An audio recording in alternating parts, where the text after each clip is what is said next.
참 예수님, 주님 누가 당신 장막에 머물 수 있으리까? 누가 당신 거룩한 산에서 지낼 수 있으리까? 흠없이 걸어가고 정의를 실천하며 마음속으로 진리를 말하느니 혀로 비방하러 쏘다니지 않으니로다. 시편 14편 1, 2절의 말씀으로 애청자 여러분께 주님의 평화를 빌며 마르코 복음 6장 6절에서 29절의 말씀을 봉사하겠습니다. 예수께서는 여러 촌락으로 두루 다니시며 가르치시다가 12제자를 불러 더러운 권능을 제어하는 권능을 주시고 둘씩 짝지어 파견하셨다고 하는데요. 이처럼 마르코는 예수께서 가르치셨다고만 하고 그 내용을 설명하지 않은 적이 많습니다. 보통으로 설명하지 않아요. 말이 짧은 마르코는 매우 중요한 사건마다 불쑥 제목만을 던져두는 듯하기에 이 복음서를 처음 읽는 사람들은 잘 이해하기가 어렵고 당혹스럽게 느낄 때도 많죠. 그런데 이 복음서를 좀 더 주의 깊게 읽어보면요, 마르코 사가의 대담한 저술 방법에 참 놀랍게 돼요. 그는 자세하게 말로 설명하는 대신에 예수님의 행적을 독자들이 직접 대할 수 있도록 예수님의 행동을 전함으로써 독자들 스스로가 그 가르침의 메시지를 깨닫고 아, 이 말씀이었구나 하면서 기뻐하게 해주거든요. 이 복음에서는 매번 가르치셨다는 말씀, 바로 그 말씀에 바로 잇따라서 예수님의 행동을 기술하는데요. 바로 그 행동이 가르침의 내용이죠. 이제 다시 12제자를 파견하시는 6장으로 돌아왔어요. 여기서도 아무 구체적인 내용의 서술이 없이 다만 예수께서 여러 촌락을 두루 다니시면서 가르치셨다고 하는데 그 두루 다니시는 예수님의 모습을 그려보게 하죠. 그런 다음 제자들을 파견하시는 예수님의 행동과 말씀이 그 가르침의 내용인데요. 예수님께서는 복음 선포자가 갖추어야 할 기본 조건이 더러운 악령을 제어하는 권능이라는 것을 6장 7절에서 말씀하십니다. 이 복음서 시작부터 예수님께서는 사람들 안에 들어가서 그의 마음과 영혼을 못살게 굴면서 육체까지도 위험에 빠뜨리는 온갖 종류의 악령을 내모르시면서 악령을 제어하는 권능을 최우선으로 행하셨거든요. 따라서 예수님의 파견을 받은 제자들은 무엇보다도 사람들 가운데서 이 악령을 내모르는 역할, 이 악령에 대해서 어제 말씀을 드렸죠. 저는 여기서 물론 이제 실제로 악령도 있다고 믿습니다만은 그것보다도 제 안에서 느끼는 그 악령이 이기심이나 욕심이나 분노나 미우나 이런 그 분쟁, 분열, 불화 이런 것이 자신과 공동체 안에서 느끼는 악령으로 저는 이렇게 느껴지는데요. 아마 과히 틀리지 않을 것 같아요. 이렇게 인간을 근본적으로 파괴하는 모든 악의 세력을 제어해야 한다는 것이 바로 이 제자들이 예수님의 파견을 받는 제자들이 해야 되는 첫 번째 일인 것이죠. 주님께서는 이 복음서의 가르침으로 악령을 제어해야 하는 그 제자들의 교회가 악령과 타협하는 뜻이 여겨지는 상황에서 회개하라는 메시지를 주시기도 하시는 것입니다. 그 다음으로 예수님께서는 제자들을 둘씩 짝지어 파견하시는데요. 이것은 하느님 나라는 각자가 자기 성취를 목적으로 하는 개인 사업이 아니라 둘씩 짝지어 서로 협력해 나가는 데서 이루어지는 공동체 건설이어야 한다는 가르침이라고 봅니다. 또한 하느님 나라는 예수님과 함께 머무르면서 예수님의 행동으로 그 가르침을 배운 다음에 복음 선포를 위해 둘씩 짝지어 파견받았다가 다시 돌아와서 예수님과 늘 함께 머무르는 제자 공동체로 이루어진다는 것을 가르치고 계세요. 이 그리스도 교회와 신도들의 수요가 하늘의 별만큼 많을지라도 그 안에 예수님이 안 계시면 하느님 나라는 입술에만 머무르고 사실상 교육자들의 왕국이나 신도들 자신의 나라가 세워진다는 말씀이죠. 예수님의 제자들은 이 세상의 욕심과 사심, 비협조와 집단 이기주의와 불신의 악령을 제어하고 악령의 지배를 받는 그 오만과 탐욕의 악령을 제어할 사명을 받았어요. 선교사의 지침이 될 가르침으로 예수님께서는 제자들에게 여행하는데 지팡이 외에는 아무것도 지니지 말라고 하시면서 먹을 것이나 자루도 가지지 말고 전대에 돈도 지니지 말며 신발은 신고 있는 것을 그대로 신고 속옷은 두 벌씩 껴입지 말라고 철저한 청빈을 분부하고 계세요. 이는 복음 선포가 물질에 의존해서는 안 된다는 것과 선교사는 꼭 필요한 것만으로 만족하라는 말씀이죠. 저는 이 복음의 이 대목을 읽을 때마다 그대로 살지 못하는 저 자신을 보면서 얼마나 마음이 무거워지는지요. 주님께 파견받은 12제자는 나가서 사람들에게 회개하라고 가르치면서 마귀들을 많이 쫓아내고 수많은 병자들에게 기름을 발라 병을 고쳐줬다고 해요. 제자들이 사람들에게 회개를 가르치며 한 일은 이 스승 예수님께서 행하신 것과 똑같이 악령을 퇴치시키고 병자들에게 구원의 기쁜 소식을 준 것이죠. 마르코복음의 예수님은 이 제자 파견 때와 순환 때 외에는 항상 제자들과 함께 계시는데요. 제자들이 다 파견 나가고 예수님 혼자 계시게 되니까 이 복음서 저자는 예수님의 이름이 널리 알려져서 그 소문이 헤로데 귀에 들어갔다는 것과 예수가 누구신가에 대한 사람들의 추측, 또 헤로데는 자기가 처형한 세례자 요한이 다시 살아난 것이라는 이야기를 하면서 자연스럽게 요한의 죽음에 대한 이야기를 하고 있어요. 마르코 사가가 이 복음서를 집필하면서 자기가 전해 들은 많은 이야기들을 어떻게 배열해야 할지, 그래서 독자들에게 예수님이 누구신지를 알리게 하기 위해서 여기서도 또 고민하고 있는 흔적이 나타난다고 봅니다. 그래서 세례자 요한이 어떤 죽음을 당했는지, 얼마나 그 어처구니 없이 그 근친상간의 죄악 중에 살고 있던 헤로데아의 어린 소녀를 시켜서 세례자 요한이 정말 허망하게 죽었는지에 대한 것을 서술하면서 어처구니 없는 죽음, 이것이 바로 예수님의 죽음을 예표하고 있다는 것을 또 여기서 암시하고 있습니다. 마르코 사가에게 복음서를 쓰도록 당신의 거룩한 영으로 비추어 주신 주 예수님, 당신을 피상적으로 추측하는 사람이나 헤로데처럼 오해하고 있는 사람들 가운데서 당신은 당신을 참으로 알게 하여 주시면서 저희가 악령과 병고로 괴로운 사람들, 이 모든 고통받는 사람들을 주님의 이름으로 해방시키는 복음의 선포자가 되게 하심으로 주님은 찬미 받으소서. 아멘.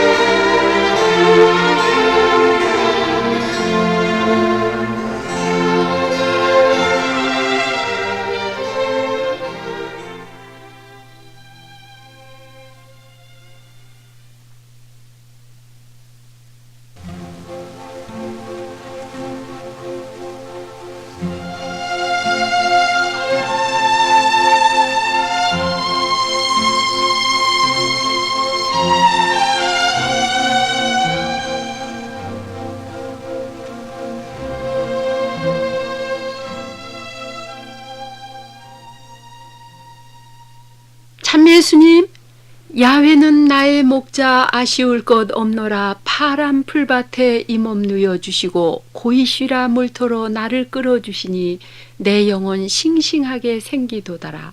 시편 23편 1절에서 3절의 말씀으로 애청자 여러분께 주님의 평안을 빌면서 마르코 6장 3절에서 56절의 말씀을 봉사하겠습니다. 복음 선교에 파견되었던 사도들이 돌아와서 자기들이 한 일과 가르친 것을 낱낱이 예수님께 보고했다고 하는데요. 이 정겨운 장면을 한번 생각만 해도 참 기쁘죠. 그런데 예수님과 제자들은 찾아오는 사람이 너무 많아서 음식을 먹을 겨를조차 없었기에 예수님께서는 제자들에게 따로 한적한 곳으로 가서 좀 쉬자고 하시면서 한적한 곳을 찾아 떠났다고 해요. 그러나 여러 동네에서 사람들이 이 소문을 듣고 육로로 앞질러 왔고 예수께서는 배에서 내려 거기 모여든 군중을 보시자 그들을 측은히 여기셨다.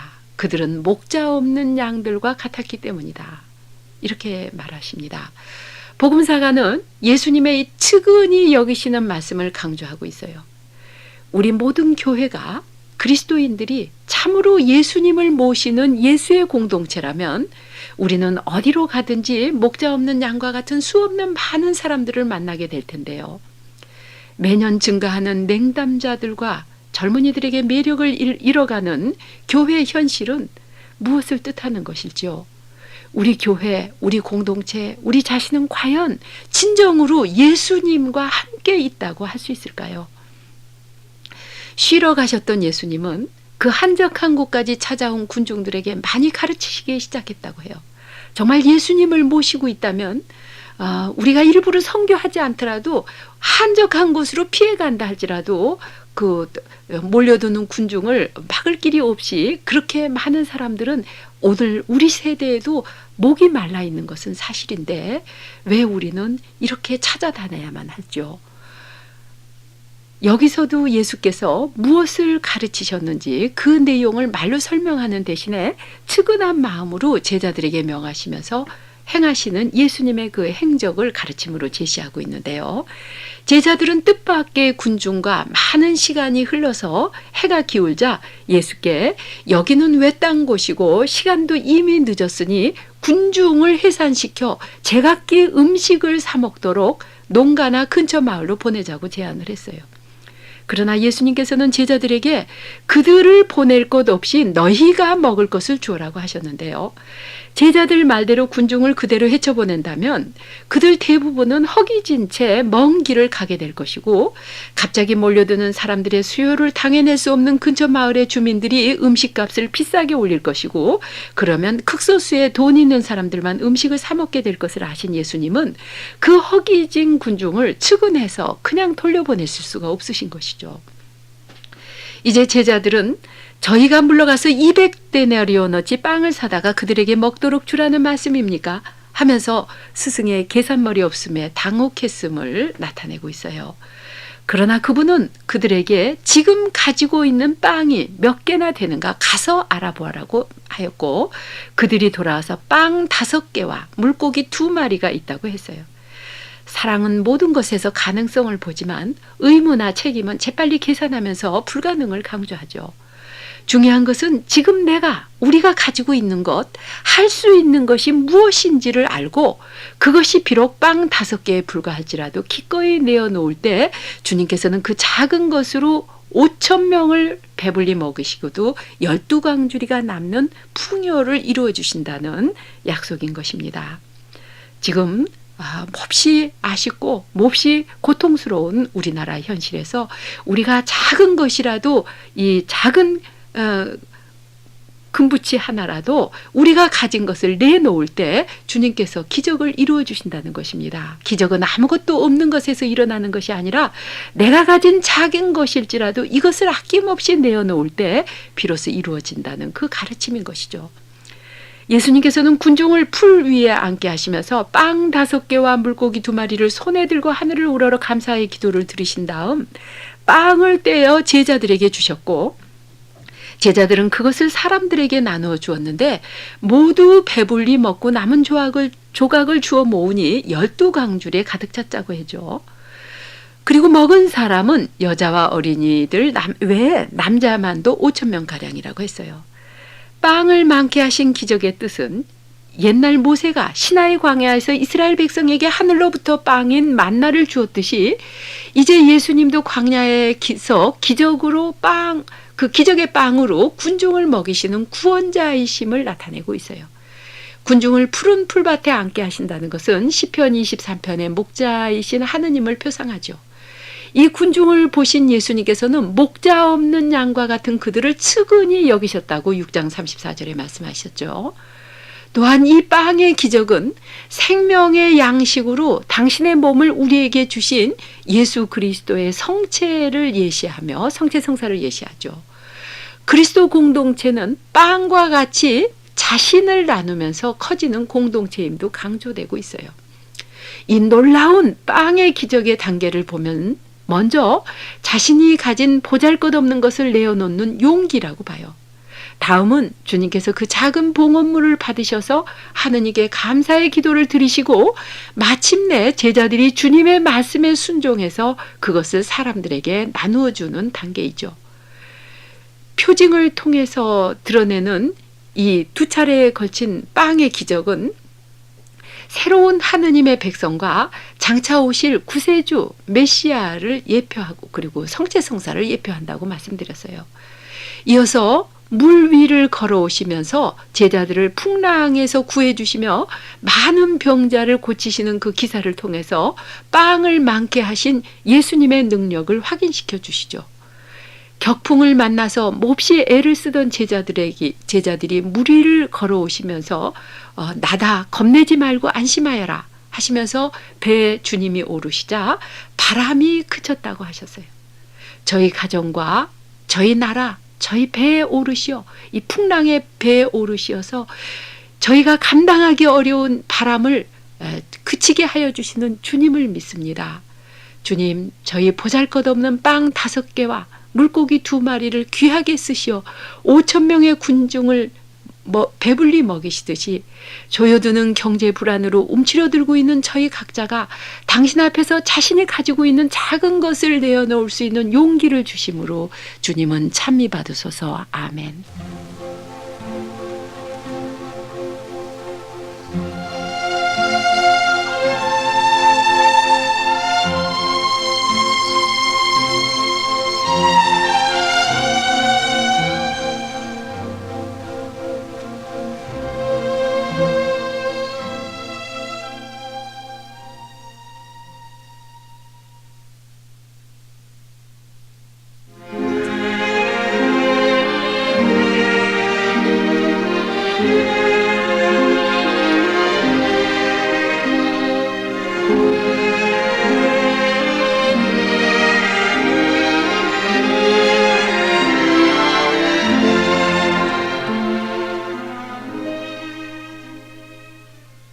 참매 예수님, 제 기도 당신 앞에 다다르게 하사 당신의 말씀대로 저를 건져주소서.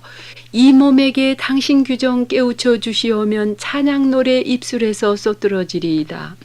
시편 119편 170에서 71의 기도로 애청자 여러분께 주님의 구원하심을 빌면서 마르코 7장 1절에서 8장 26절의 말씀을 봉사하겠습니다. 예수님께서는 제자들이 조상들의 전통에 따라서 손을 씻지 않고 음식을 먹는다고 비방하는 바리사인들에게 이 백성이 입술로는 나를 공경하지만 그들의 마음은 내게서 멀리 떠나 있도다라고 한탄하시면서 그들이 인간이 세운 전통을 하느님의 율법보다 더 중요시하는 잘못을 지적하세요. 예를 들어서 그들이 아버지나 어머니를 공경하고 부양하라고 하는 모세 율법 대신에 너희는 아버지나 어머니에게 제가 해드려야 할 것을 하느님께 바쳤습니다 하는 뜻으로 코르반이라고 한마디만 하면 된다고 하면서 이 코르반이라는 말은 성전에 헌납하는 것을 뜻하는 하느님께 속했다는 그런 뜻이죠. 자기가 아버지나 어머니에게 아무것도 해드리지 못하게 하고 있으니 이것이 바로 전해오는 전통을 핑계 삼아 하느님의 말씀을 무시하는 일이 아니고 무엇이냐. 너희는 이 밖에도 그런 일을 많이 저지르고 있다고 책망하시죠. 또한 주님께서는 밖에서 사람 안으로 들어가는 것은 무엇이든지 사람을 더럽힐 수 없다고 하시면서 그들이 지나치게 외적인 청결을 청결에 신경 쓰는 것을 지금 체크하고 계세요. 그러면서 사람들에게서 나오는 것, 그것이 사람을 더럽히는데 곧 사람의 마음에서 나오는 나쁜 생각들, 음행, 도둑질, 살인, 간음, 탐욕, 악의, 속임수, 방탕, 악한 눈길, 모독, 교만, 우둔한 이런 것들이 모두 안에서 나와서 사람을 더럽힌다고 했어요. 여기에 대해서 루카복음에는 그들이 장과 쟁반의 겉은 깨끗이 닦지만 그들의 속은 착취와 사악이 가득 차 있다고 덧붙이고 있어요. 이처럼 예수께서는 바리사이들의 위선적인 전통과 표면적인 율법 준수를 비판하시면서 법적인 청결보다도 서로를 받아들여주는 형제적인 인간관계에 율법의 참 정신이 있음을 가르치시죠. 마테오와 루카복음에서 는 이 바리사이와 율법학자들을 소경에 비유하면서 소경이 소경을 인도하면 둘 다 구렁에 빠질 것이라고 경고하시면서 그들을 눈먼 지도자들이 모기는 걸러내면서 낙타는 들이삼킨다고 한탄을 하시죠. 예수님의 이 책망이 나 자신의 생활과 우리 공동체 생활에 어떻게 반영이 되고 있는지 보라고 하시는 메시지입니다. 그래도 믿지 않는 율법학자들과 유대인들을 떠나서 예수님께서는 이방인 지역 띠로와 시돈 지방을 가시고 거기에서 딸의 그 구원을 간청하는 시로페니키아 여인에게 예수께서는 참 예수님답지 않은 말씀을 하세요. 자녀들을 먼저 배불리 먹여야 한다. 자녀들이 먹는 빵을 강아지들에게 던져주는 것은 좋지 않다는 말씀이죠. 그처럼 동정심 많은 예수님께서 왜 그렇게 모진 말씀을 하셨을까요? 강아지, 말하자면 개새끼라는 말은 우리말에서도 가장 큰 욕이잖아요. 그러나 그 여인은 물러서지 않고 청하기를 선생님 그렇긴 합니다만 상 밑에 있는 강아지들도 아이들이 먹다 떨어뜨린 부스러기는 먹지 않습니까? 하면서 사정했어요. 그제서야 예수님께서는 옳은 말이다. 어서 돌아가 보아라. 악령은 이미 내 딸에게서 떠나갔다는 말씀으로 그 여인의 청혼을 들어주시죠. 어머니의 사랑에는 어떤 곤란도 견뎌내는 믿음과 위기를 넘기는 지혜와 상대방을 감동시키는 힘이 있어요. 예수님께서는 이방 여인의 딸을 고쳐주신 이야기로 유대인과 이방인의 구별이 없이 오직 믿는 자에게 구원이 있다는 것을 가르치고 계세요. 그 뒤에 예수께서는 이방인 지역을 두루 둘러섰다가 갈릴레아 호수로 돌아오셨는데 그때 사람들이 귀먹은 밤 벙어리를 예수께 데리고 와서 안수를 청하죠. 예수님은 그 사람을 따로 불러내서 손가락을 그의 귀 속에 넣으셨다가 침을 발라서 그의 혀에 대시고 하늘을 우러러 한숨을 내쉰 다음 에파타 하고 말씀하셨는데 열려라는 뜻이죠. 많은 농아들이 말을 못하는 것은 듣지 못해서라죠. 우리가 흔히 가까운 사람들을 화나게 하거나 상처 주는 것도 그의 진정한 그 내면의 소리를 듣지 못하고 극히 표면적인 말마디에만 매달리는 때문이라는 것 우리는 흔히 체험하잖아요. 주님의 말씀 역시 먼저 귀에 담겨져야만이 입으로 빈말을 하지 않게 되는데요. 이것이 말씀의 선포자들이 진정 마음의 귀를 기울여서 주님의 말씀을 잘 들어야만 자기 말이 아니라 주님의 말씀을 전하게 되는 것을 여기서 가르쳐 주신다고 봅니다. 그래서 예수님께서는 그 밤벙어리의 귀를 먼저 치유시켜 주신 다음에 그의 혀를 낫게 해주시죠. 마르코의 이 대목에 대한 이 마테오 병행부에는 그리하여 벙어리들이 말하고 불구자들이 성해지고 절름발이들이 걷고 소경들이 눈을 뜨는 것을 군중이 보고는 놀라며 이스라엘의 하느님께 영광을 드렸다고 해요.